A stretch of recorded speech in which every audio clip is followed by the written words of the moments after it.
számlánkon van, azt nyilatkozta a bank, aki ezt a kötvényt biztosította a részünkre, hogy nem csak beruházásokra, hanem a kötvény eredeti megfogalmazása szerint költségvetési szerkezet átalakításokra, azaz működési költségekre is kifizethetjük.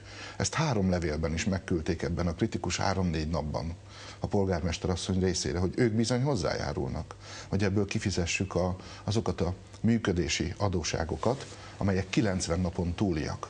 Ugyanis a 90 napon túli tartozás ad jogalapot az eljárás megindítására. Mi különböző halmazokba bontottuk szét a 90 napon túli tartozásokat. Jelentős része saját megtakarítási programunk felé való adósság volt, ami alapján nem lehet adósságrendési eljárást indítani. Más jelentős része a saját cégeink felé való tartozás, az önkormányzatnak 15 körüli vállalata van.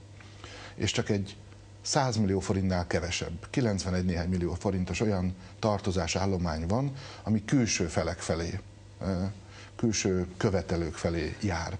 Ezt a 90 milliót az 1,2 milliárdból ki lehetett volna fizetni a bankengedélye kapcsán, de abból a 150-200 millióból is, ami különböző számlákon rendelkezésre áll, hiszen bár a pályázati pénzek nem arra vannak, de ha ég a ház, akkor ebből ezt a tüzet el lehetett volna oltani, míg most az adósságrendési eljárás kapcsán 3-4 évre elesünk minden pályázati lehetőségtől, ezektől a pályázatoktól is.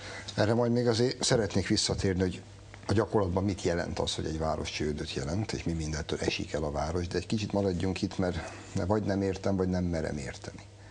Hát még egyszer, ott van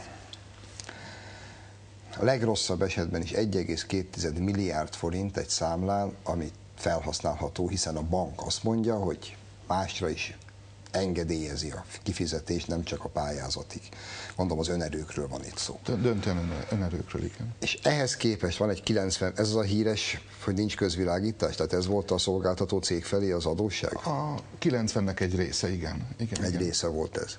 Tehát van összesen gyakorlatilag egy 90 milliós összegű tartozás, ami simán kifizethető, és ahelyett, hogy a polgármester kifizetné, ehelyett csődöt jelent, és csődbe viszi Esztergomot. Tehát megáll az eszem. Hogyha kifizettük volna a saját megtakarítási programunk, és minden olyan egyébként vállalást, aminek nyomán nem indítható adósságrendési eljárás, még akkor is több mint 800 millió forintunk maradt volna ezen a számlán.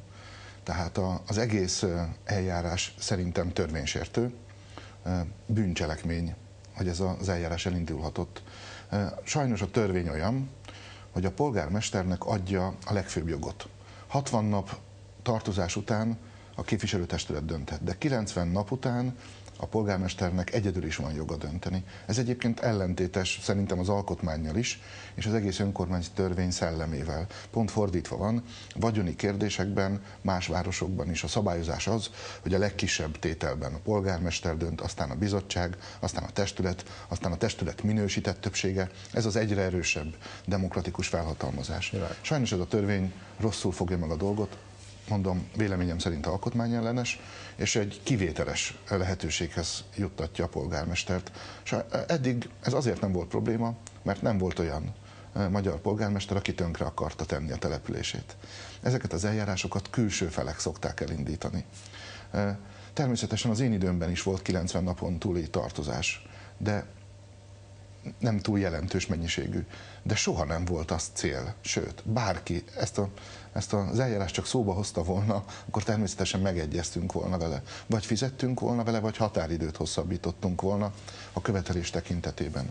Miután a polgármester asszony bejelentette, hogy feltett szándék az adósságrendési eljárás lefolytatása, mi 2 nap alatt, 2 kezdőképviselőtársam 150 millió forintnyi tartozáshoz szedett össze halasztó hozzájárulást a hitelezőktől, a cégektől, akik szállítanak nekünk.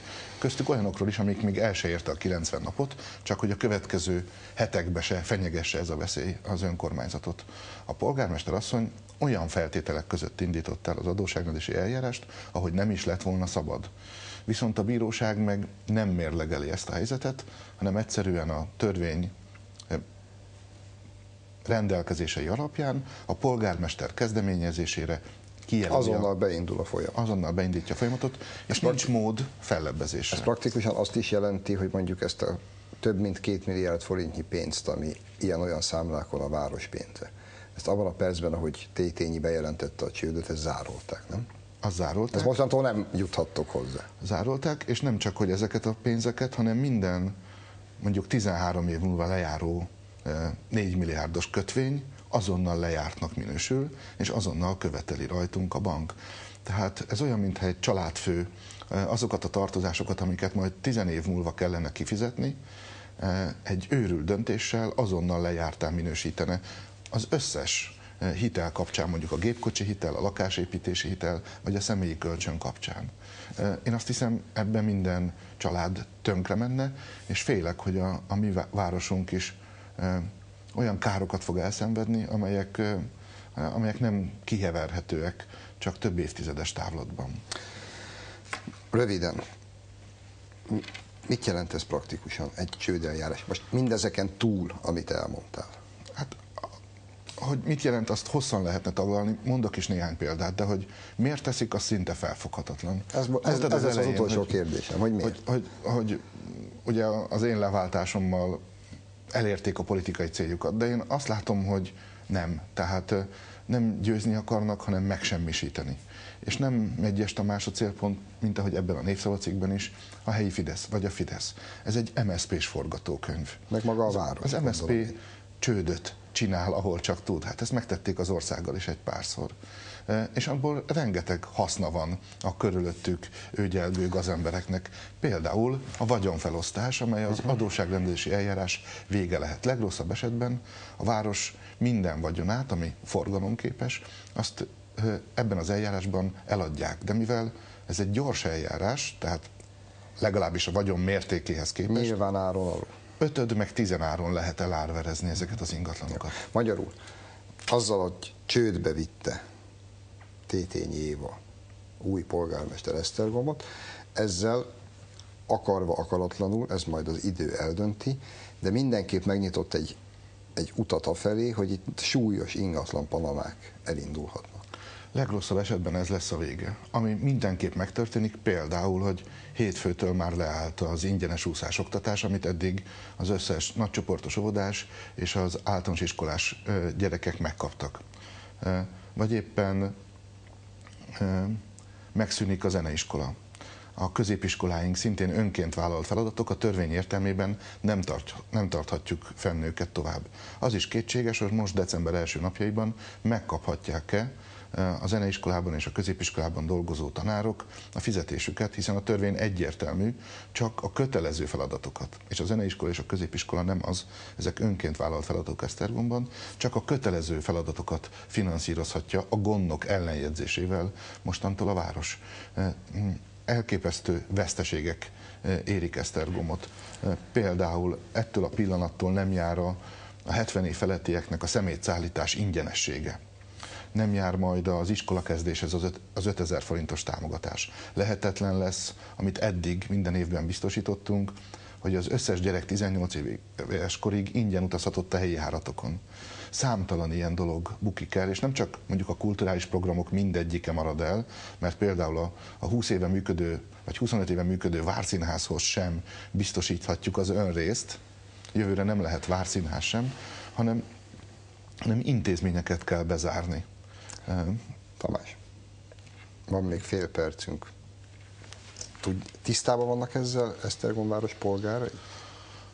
Mondjuk azok, akik ott a téren minden testület ülésen ott állnak, transzparensek és üvöltöznek ellenetek. Tisztában vannak ezzel, hogy mi történik a fejük felett? Hát a téren lévők szerintem nem sok mindennel vannak tisztában, de félek, hogy ezt még ők is érteni fogják.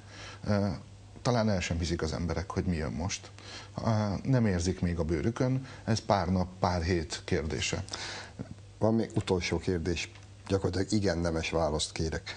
Van még a fideszes többségű képviselőtestületnek bármi esély arra, hogy ezt a szemmel látható futóbolondot megállítsa? Mindent meg fogunk tenni, nem a futóbolonddal küzdve, hanem az esztergomi emberek érdekében őket mentve. például törvénymódosításokat fogunk kezdeményezni. Talán lehetőség van arra, hogy egy normál törvénykezési eljárásban is bizonyos tételek módosuljanak, mielőtt kifut az ügy, hiszen ezt a törvényt néhány esetben alkalmazták csak, és kimondottan falukra van szabva. Egy olyan feladatrendszert ellátó város, mint Esztergom véglegesen tönkretehet. A bizottságban is részt fogunk venni, és az emberekért mindent megteszünk, amit csak tudunk. Tamás, köszönöm szépen, hogy